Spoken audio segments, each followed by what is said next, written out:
part of his life that few people know about. And this is the part of his life that really makes me pause and think.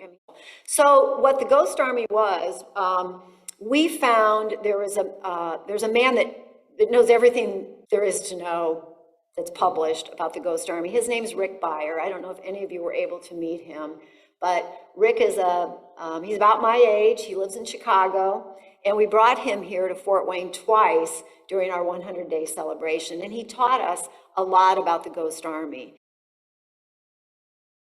So what was the Ghost Army? The Ghost Army was a deception unit. They didn't have guns. They weren't shooting people. Everything they did was about deception. So they had blow-up tanks. We partnered with the Veterans National Memorial Shrine and Museum here on O'Day Road, and we had one of the replica tanks out there for 100 days. Their uniforms were fake. When they set up a fake, an artificial, everything was fake. They had a whole unit of people in the Ghost Army that did the radio transmissions and figured out how to do the signaling. That was fake, all in an effort to fake the Germans out. And they did. They had 22, Bill writes about this in his autobiography. They had 22 different missions the Ghost Army did, all of which were, the whole point was to deceive the Germans. So Bill was one of the 1,100 men in the Ghost Army. Really proud of the work that Rick Beyer did.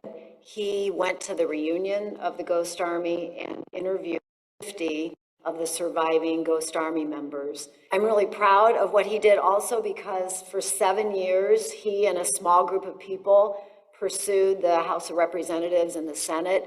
And just in January of this year, the Ghost Army was awarded the Congressional Gold Medal, which is a really big deal. There aren't very many of those given out, maybe a couple a year.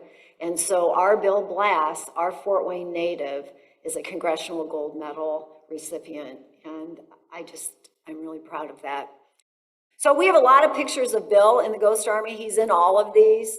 You'll see he's always smiling. He says in his book, Bear Blass, that he's the one on the left, on the top, that's smiling. So when we went to New York in April, Rick Beyer said, you gotta find the sketchbook. The sketchbook that Bill had in World War II is there in the archive in New York. And if you could get it, you could bring it to Fort Wayne for the exhibit. And Linda and I were there, we went through the files and we found it. We found the sketchbook that Bill had. And he actually sketched his logo, or two B's that were kind of back to back. That's the Bill Blass logo. And he first sketched it as he was dreaming about his fashion career in a bunker in Luxembourg in World War II. And that's the sketchbook that we had on exhibit here. We're really proud that we were able to find it.